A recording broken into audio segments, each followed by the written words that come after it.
అందరికీ నమస్కారం. ఈ వీడియోలో దిబ్బేశ్వర ఆలయాన్ని దర్శించడానికి వెళ్తున్నాం.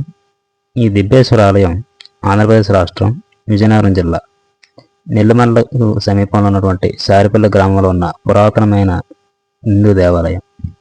ఈ దేవాలయం విశాఖపట్నం నుండి 60 కిలోమీటర్ల దూరంలో, అలాగే జిల్లా కేంద్రమైన విజయనగరం నుండి 12 కిలోమీటర్ల దూరంలో, నెల్లిమర్ల నుండి 7 కిలోమీటర్ల దూరంలో ఉంటుంది.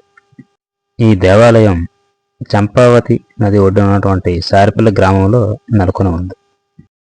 ఈ ఆలయానికి చేరుకోవడానికి విజయనగరం నుండి నెల్లిమర్ల వెళ్లే మార్గ మధ్యంలో సారిపల్లి రోడ్డు వస్తుంది. అక్కడి నుంచి మనం కుడివైపుకి తీసుకుంటే ఆ మార్గంలో దాదాపుగా 2-3 కిలోమీటర్లు వచ్చేస్తుంది.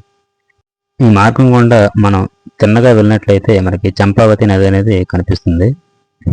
ఇంకా సారిపల్లి గ్రామంలో నిర్మించిన ఈ దేవాలయం కళింగ నిర్మాణ శైలిని పోలి ఉండి నగర వాస్తుశిల్పి కలిగి ఉంటుంది.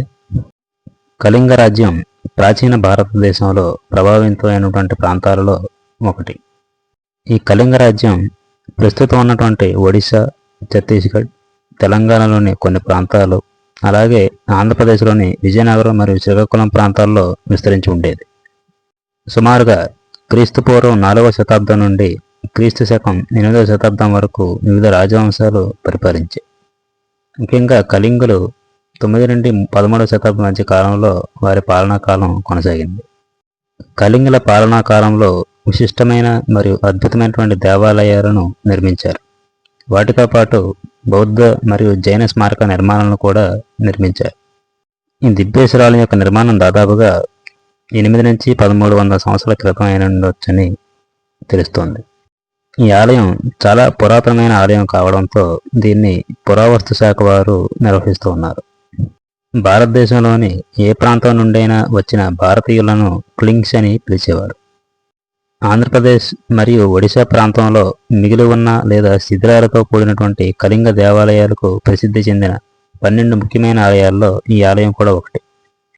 మనం ముందు వీడియోలో ఏ విధంగా అయితే పూసపాటి వంశస్థులు ఎక్కువగా వేణుగోపాల ఆలయాలు నిర్మించారని చెప్పుకున్నామో, అదేవిధంగా కళింగుల యొక్క కట్టడాల్లో ఎక్కువగా, అంటే దేవాలయాల్లో శివుడికి సంబంధించిన ఆలయాలే ఎక్కువగా నిర్మించారని మనం తెలుసుకోవచ్చు.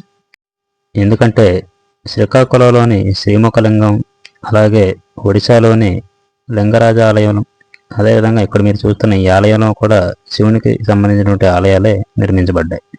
ఇప్పుడు చెప్పుకున్న ఈ ఆలయాలన్నీ కూడా కళింగులు నిర్మించినటువంటి ఆలయాలే. ఇవన్నీ కూడా నగర నిర్మాణ శైలిని పోలి ఉంటాయి.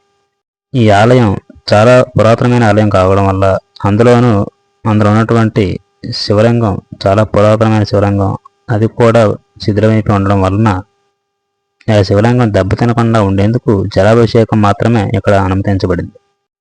శుద్ధమైన నీటితో తప్ప మరే ఇతరటువంటి పదార్థాలతో అభిషేకం చేయకూడదని ఇక్కడ భారత ప్రభుత్వం మరియు భారత పురావస్తు శాఖ ఆదేశాలు జారీ చేశాయి. ఆలయం లోపల ఉన్నటువంటి శివలింగం దెబ్బతినడం మీరు ఇప్పటికే చూసే ఉంటారు.